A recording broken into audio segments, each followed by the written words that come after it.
والمسلمات أمن رب العالمين كتب صفاء لجميع المحسنين والمحسنات يا ولي المؤمنين بالله والرحمن والرحيم بمن يحبون كما يغفرها بوجهك الكريم واجب الرجاء بلا أزل لمن يجيبون رجاء هب لي ذوي الإيمان والإسلام خير بسارة بلا ملام ما تدور بك القديم يا خير من يجود بالتقديم رفعت سايا إليك يا سكور بكرم ومنة وبسكور بحق وجهك الكريم أبلغ إجابة يا محمود قبله بالله والرحمن والرحيم يا من بقريب ومجيب سميا هب للذين آمنوا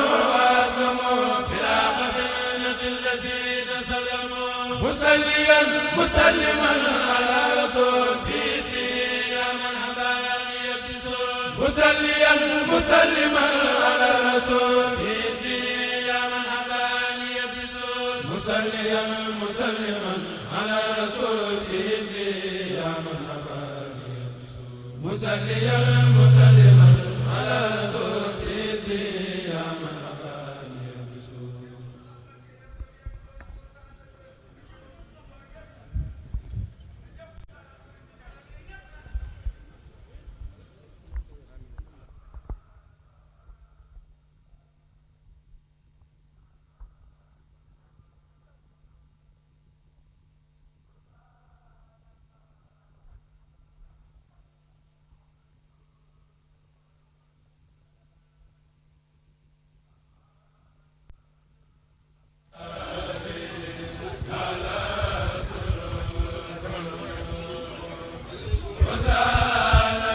asalaamaaleykum wa rahmatulahi taala wa barakaatu kon tey fukki fan ak juróom-ñeent ci weeru koor njàng mi àgg na si kanamu sëriñ bi Cheikh Mountakha suñu borom yal na ko yàggal lool te ma ànd ak wér suba incha allah kuréel 1 bu Tiwaawan ci njiital sëñ Xaadim Mbay ñoom ñoo ay njàng mi ñii gàttandu war a gunge tam mooy kuréel 1 bu Louga ci njiital sëñ Bada Sall kon loolu mooy programme suba bi. Donc pour le programme de demain, Inch'Allah, c'est le groupe des chanteurs de Hizb ut-Tarqiyyah de la Daara Hizb ut-Tarqiyyah de Tivaouane qui seront à l'œuvre demain dans la salle sous la direction de Serigne Khadim Mbaye. Et c'est le Gourel 1 de la Daara Hizb ut-Tarqiyyah de Louga qui sera chargé d'accueillir le Khalif et de l'accompagner sous la direction de Serigne Bada Sall, le maître de chœur. Nous enseignons sur Ilhamul Wadoud. Ilhamul Wadoud que nous avions démarré et nous étions arrêtés au vers 34 sur une page d'exhortation sur la conduite, n'est-ce pas, à tenir. Aujourd'hui, à partir de ce vers 34, nous abordons une nouvelle thématique, c'est la conduite à tenir en public. Parce que jusque-là, le cheikh nous a montré les efforts qu'on doit faire personnellement sur soi, en privé, quand on est seul. Mais à partir du vers 34, il y a une petite migration puisque c'est l'attitude qui s'y est vis-à-vis, n'est-ce pas, des autres en public. Et donc c'est un peu l'aspect particulier ici, quand il dit lorsque tu séjournes dans un groupe, sois attentif, ne sois pas spontané et ne transgresse pas non plus. Vers 35, ne t'empresse pas à l'intégrer ce groupe-là, sans pour autant prendre des précautions de la connaître véritablement. Donc vous voyez, c'est un exposé important sur les canons de l'islam, l'attitude qui s'y est. Parce que l'islam ne manifeste pas en tout cas un engouement pour ces gens qu'on dit qu'ils sont entiers quand ils arrivent en un lieu, mais c'est comme s'ils vivaient là depuis plusieurs années. L'islam ne le voit pas d'un bon œil. Au contraire, l'individu doit être circonspect, doit être quelqu'un qui ne se précipite pas.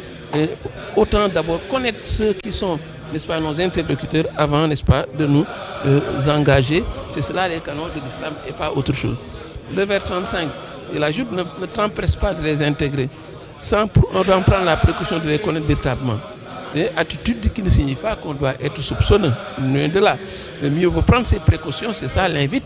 Mieux vaut prendre ses précautions avant d'avoir à essuyer des regrets.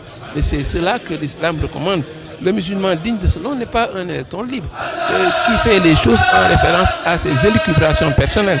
Il y a un enseignement et n'oublions pas, dans Yassourou, le cheikh montre que le prophète est Khayra Mauridi, il est le meilleur abreuvoir, mais les gens viennent se sourcer, c'est la bonne source. Le cheikh s'est abreuvé auprès de lui.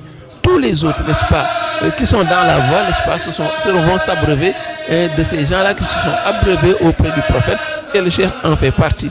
Donc il n'y a pas, n'est-ce pas, à puiser des valeurs ailleurs, mais il y a des canons de l'islam et le musulman, n'est-ce pas, doit se référer à celui qui a bien appris la leçon, parce que cela également fait partie des raisons.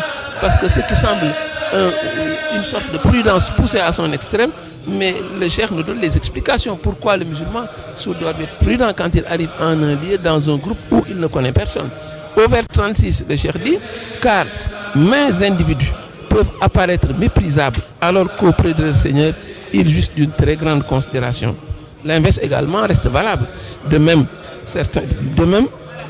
maints individus peuvent paraître vertueux alors qu'en réalité, ils inspirent le blâme. Que faire donc devant cette situation pour le moins alambiquée? Et le cheikh enseigne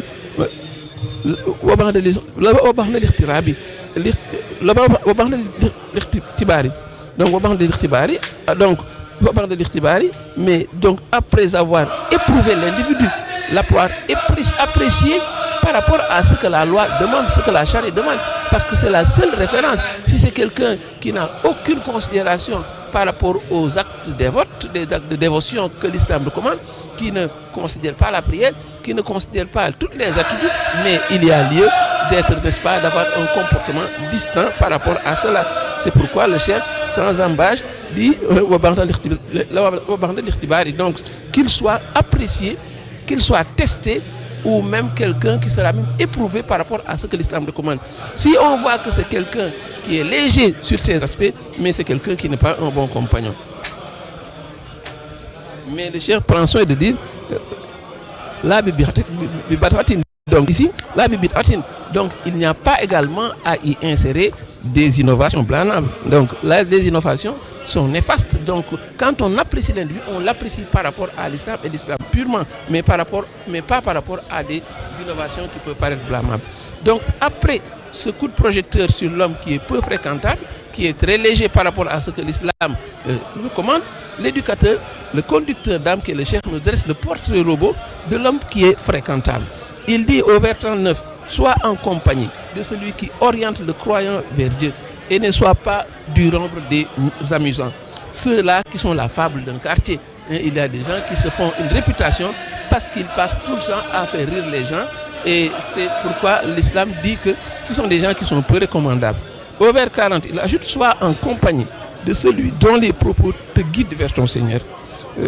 Te guide vers ton Seigneur, ainsi tu seras plus exalté. Avant de marteler encore, ne te précipite pas pour t'orienter vers toute personne qui donne l'impression d'être un saint, parce que de crainte d'être victime d'un tartuffe qu'on peut rencontrer à chaque coin de rue. Ça également, c'est un enseignement fort du cheikh. Et nous voyons donc que ce sont des conseils et interdictions, mais qui vont même dans le cadre du quotidien du musulman, et qui vont même des conseils qui sont, n'est-ce pas, des règles d'hygiène les plus élémentaires. Quand il dit Falatakun Shariba Kullimai, ne bois pas toute eau trouvée dans un verre ou dans une vase. Mais cette règle d'hygiène élémentaire, le cheikh fait d'une pierre autant de coups voulus. C'est vrai que c'est la spiritualité, mais c'est également le quotidien du musulman. Le musulman ne doit pas être quelqu'un qui est léger au point de venir trouver une eau sans savoir son origine et venir la boire. Et c'est une chose que le cheikh dit en passant. Donc nous voyons donc que ce qui est surtout important, c'est que l'individu soit quelqu'un qui est dans la compagnie d'ascètes scrupuleux, et qui ne prodiguent que des conseils utiles, afin, n'est-ce pas, que tu en bénéficies. C'est ce qu'il dit également, mais c'est ce genre d'homme qu'on doit approcher. Propos similaires à ce que le cheikh avait dit au vers 14 du viatique des adolescents. Attachez-vous à quelqu'un qui ne cesse d'adorer son Seigneur.